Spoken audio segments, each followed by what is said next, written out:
శ్రీనివాస్ గారు, మీకు అలాగే ప్యానల్ ఉన్న పెద్దలు వెంకటరెడ్డి గారికి, అట్లాగే లింగం యాదవ్ గారికి, మరి టిఆర్ఎస్ మిత్రులు లేడు కనుక మరి వారు కూడా వస్తే వారికి కూడా నమస్కారం. అట్లాగే ఏమంటే అంటే ఎందుకు అన్నానంటే వాళ్ళ గురించి అంటే ఇప్పుడు రెండు చేతులు కలిసి చప్పట్లు అవుతాయి. ఔరంగజేబ్ షాదీ మే అబ్దుల్లా దివాన్ అన్నట్టు మీరు నేను వెంకటరెడ్డి గారు మన ముగ్గురం మాట్లాడుకుంటే లాభం లేదు. వాళ్ళిద్దరు పార్షిదాలు వివాదాలు బాగా కనుక వాళ్ళిద్దరు వాళ్ళ విషయం చెప్తే బాగుంటుంది. మొదలు నేను చెప్తాను, ఖచ్చితంగా మీరు అడిగారు, నేను చెప్తాను. ఇంకా ఏమంటున్నానంటే ఈ విషయంలో నేను స్పష్టంగా చెప్తున్నాను, పార్టీలు ఖచ్చితంగా మాట్లాడుకుందాం. బహిరంగ చర్చా ప్రమాణాలు బాగా దిగజారిపోతున్నాయి శ్రీనివాస్ గారు. ఏమంటున్నానంటే ఇప్పుడు ప్రతిపక్షం అధికార పక్షంలో భాగం అంటున్నాడు. అధికారం అంటే కేవలం అధికారం ఉన్న పార్టీ కాదు, ఇప్పుడైనా అప్పుడే ప్రతిపక్షం అనేది కూడా అధికారంలో భాగస్వామి అంటున్నాడు. ప్రజల ఆకాంక్షల మేరకు కొత్త ప్రభుత్వాన్ని ఎన్నుకుంటారు. ఎన్నుకున్న ప్రభుత్వం సరిగ్గా పనిచేయకపోతే ప్రజల పక్షాన మాట్లాడాల్సిన అంశాలు ప్రతిపక్షాలు మాట్లాడాలి. ఈ సంవత్సరం అర్థంగా ఇవి లోపిస్తుంది అంటున్నాను. ఎందుకంటే అధికార పక్షం ఎప్పుడు కూడా ఇప్పుడు డిఫెన్స్ లో ఉండాలి, అఫెన్స్ చేయొద్దు, ఎప్పుడు కూడా అఫెన్స్ లో పోవద్దు. వీళ్ళేం అఫెన్స్ లో పోతున్నారు, అంతకంటే అఫెన్స్ లో ప్రతిపక్షం కూడా పోతుంది, చూస్తున్నాం కదా మనం. కనుక ఇట్లాంటి వాగ్వివాదాలలో వ్యక్తిగతంగా మాట్లాడటము, వ్యక్తులను అవమానించడం సరిగ్గా కాదంటున్నాడు. మా ముఖ్యమంత్రి, మా ప్రధానమంత్రి, మా రాష్ట్రపతి ఉండడు. మన రాష్ట్రపతి, మన ప్రధానమంత్రి, మన ముఖ్యమంత్రి ఉంటాడు. తెలంగాణ ముఖ్యమంత్రి అందరికీ ఓటు వేసినా వేయకపోయినా వెంకటరెడ్డి గారికి ముఖ్యమంత్రి, మాకు ముఖ్యమంత్రి, మీకు ముఖ్యమంత్రి కదా. అందుకని ఏమంటున్నానంటే ఇది కొంచెం బహిరంగ చర్చా ప్రమాణాలు క్షీణించడం వల్ల వస్తున్న సమస్య అంటున్నాను. నాకు ఒక పార్టీకి నిర్బంధం కాదు కనుక ఏమంటున్నానంటే రేవంత్ రెడ్డి గారు నిన్నటే కాదు ఏ సభలో అయినా సరే కొంచెం దుడుకుగా మాట్లాడుతున్నారు. అట్లాని గతంలో కేసీఆర్ గారు బ్రహ్మాండంగా మాట్లాడినట్టు కాదు, నేను ఆయన మాట్లాడినప్పుడు వ్యతిరేకించిన తప్పే అన్నాను, కాదు కదా. కానీ అంతకంటే ఎక్కువ ఆయన ఒకటంటే వాళ్ళ 10 అంటున్నారు. అది కరెక్ట్ కాదు. ఎందుకంటే ఆయన భాష సరిగ్గా లేదని అప్పుడు మనం అనుకున్నాం. అహంకారాన్ని, అవినీతిని ఓడించడం, ప్రజలు పక్కన పెట్టిండ్రు, మీరు అధికారంలోకి వచ్చిండ్రు, మీరు చేయాల్సిన పని మీరు చేయకుండా గత సమర్థనార్థంగా ఏ సభలో అయినా ఈ దూషణ భూషణ తిరస్కారాలు సరైనవి కావు. ఖచ్చితంగా రేవంత్ రెడ్డి గారు తన భాష మార్చుకోవాలి. నిన్నటి చూడండి, అంటే చిన్న విషయంలో కూడా ఛాలెంజ్ చేసే విషయంలో అంటే ఎవరైనా బాధపడారు. నేను భుజాలు తడుముకోను కానీ ఒక ఉదాహరణ ఉంది. ఎందుకంటే అన్నపూర్ణ క్యాంటీన్లో అన్నపూర్ణ తీసేసి దాన్ని ఇందిరావు క్యాంటీన్ పెట్టుకున్నారు. ఎవరైనా వ్యతిరేకిస్తే వాళ్ళు గుట్టలు ఉడిదిస్తా, బట్టలు ఉడిదిస్తా అని మాట్లాడితే ఇప్పుడు శ్రీనివాస్ గారు, మీరు, నేను, వెంకటరెడ్డి గారు, మన ఆఖరికి కాంగ్రెస్ పార్టీలో కూడా అభిప్రాయ భేదం ఉండవచ్చు. లింగం యాదవ్ గారు మన వ్యతిరేకం అంటే మన బట్టలు ఉడదీస్తానంటే కదా. మీరు ఏదైతే మాట్లాడుతున్నారో గుండెలు మెడలో పేగులు వేసుకొని తిరుగుతా, గుండెలు తీసిన పంటూ నేను అని మాట్లాడుతుంటే ఇవి నాకు మంచిగా అనిపిస్తలేదు. ఎందుకంటే ఒక ముఖ్యమంత్రిగా వారు మాట్లాడుతున్న మాటలు కావు అంటున్నారు. నిజంగా చెప్పాలంటే నేను చర్చలో రోజు 7-8 గంటలు ఉంటాను. మన చర్చలో వచ్చిన మిత్రులు బ్రహ్మాండంగా మాట్లాడుతున్నారు, బాగా మాట్లాడుతున్నారు. ఆ విజ్ఞత పైకు లోపిస్తే ఆవు చేలో మేస్తే దూడలు గట్టున మేయవు, ఖచ్చితంగా చేలో మేస్తాయి.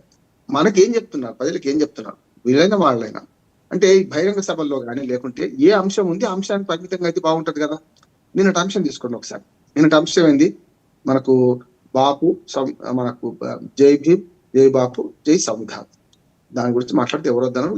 ఖర్గే గారు స్పష్టంగా మాట్లాడిండ్రు.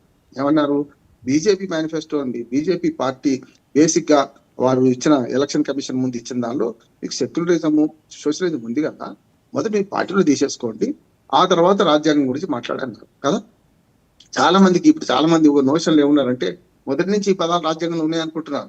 ఒక మాట చెప్పాలి అంటే నేను ఆ సభ గురించి మాట్లాడుతున్నాను కనుక ఒక 2 మాటలు చెప్పి ముగిస్తాను. మొదట్లో రాజ్యాంగ సభ సమావేశమైనప్పుడు ఓన్లీ భారత గణతంత్ర సర్వసత్తాక రాజ్యాంగం రాసుకున్నాం ప్రియాంబుల్, అంతకని లేదు. దానికి కారణం ఏంటంటే కేటీ షా అని ఒక ఆయన ఈ సెక్యులరిజం ముఖ్యంగా సోషలిజం అనే మాట చేర్చాలని కోరిండు. ఆయన కోరితే అంబేద్కర్ గారి స్వయంగా రాజ్యాంగ నిర్మాత అంటున్నాం, డ్రాఫ్టింగ్ కమిటీ చైర్మన్ ఆయన. నిజంగా చెప్పాలంటే రాజ్యాంగ కమిటీకి రాజేంద్ర ప్రసాద్ గారు చైర్మన్, ఆయన అంబేద్కర్ తక్కువ చేయడం కాదు. ఆనాడు కేటీ షా అని కానీ 2 చేర్చమంటే అంబేద్కర్ మంచి సమాధానం ఇచ్చాడు. ఒకవేళ మీరు రాజ్యాంగంలో ఈ 2 పదాలు చేరిస్తే ప్రజల స్వేచ్ఛను అరికట్టినట్టే. సర్వసత్తాక భారతదేశంగా ప్రకటించుకున్నప్పుడు మన ఆదేశిక సూత్రాలు, మనకు అట్లాగే ప్రాథమిక హక్కుల్లో సోషలిజం లేదా? ఒకవేళ సోషలిజంలో బతకాలని మీరెట్లా నిర్దేశిస్తారు వచ్చే భవిష్యత్ సమాజాన్ని? సెక్యులరిజాన్ని మీరెట్లా నిర్ణయిస్తారు? ఎందుకంటే అప్పటికే పాకిస్తాన్ మతతత్వ రాజ్యాంగం ఇస్లామిక్ పాకిస్తాన్ ప్రకటించుకున్నది కనుక మనము ఈ 2 చేర్చాలని కేటీ షా అభిప్రాయం ఎంత బలమైందో దాన్ని అంతే బలంగా తిప్పికొట్టిండో ఏది మన అంబేద్కర్ గారు. ఆదేశిక సూత్రాలు, ప్రాథమిక హక్కుల్లో కనుక సోషలిజం లేకపోతే మన రాజ్యాంగం వేస్ట్. అందులో ఉన్నప్పుడు మరొకసారి ఆ కోతి బొమ్మ వేసి కింద కోతి అని ఎందుకు రాయాలి అని కూడా అడిగారు.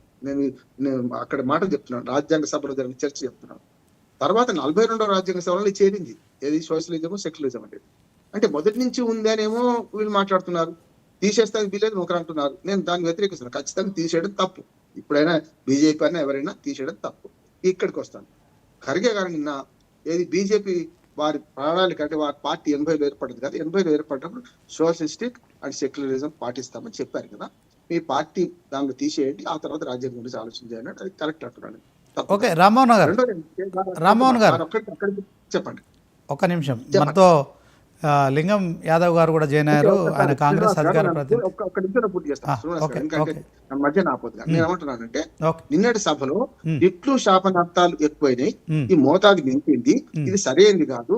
ఈ మళ్ళీ కేటీఆర్ గారు కూడా అదే మాట మాట్లాడుతారు. ఏకవచనంతో వీళ్ళని వాళ్ళు ప్రధానమంత్రి కేటీఆర్, కేసీఆర్, మోడీ, కేడీ ఇవన్నీ మంచి మాటలు కావు. దయచేసి ముఖ్యమంత్రిగా తన విలువను దక్కించుకోవాలి. ఇటుపక్క కూడా ప్రతిపక్షం కూడా అదే పద్ధతిలో ఉండాలని కోరుకుంటున్నాను. Okay okay, thank you Rammohan గారు. మొత్తానికి లింగం యాదవ్ గారు వెల్కమ్ స్పెషల్ డిబేట్. చెప్పండి సార్, నిన్న సీఎం రేవంత్ రెడ్డి మాట్లాడిన మాటలకు మరి కేటీఆర్ బీఆర్ఎస్ వర్కింగ్ ప్రెసిడెంట్ కూడా స్పందించారు. కేటీఆర్ వస్తారా కేసీఆర్ వస్తారా చర్చకు రావాలని చెప్పి పిలిచిన నేపథ్యంలో నేను రెడీ, ఎక్కడైనా కొండారెడ్డిపల్లిలో పెడదామా లేకుంటే కేసీఆర్ ఊర్లో చింతమడకలో పెడదామా ఎర్రవల్లిలో పెడదామా ఎక్కడ పెడదామా చర్చ పెట్టడానికి నేను సిద్ధంగా ఉన్నాను, మా ఫాదర్ అవసరం లేదు, నేను వస్తాను. ఇక డే టు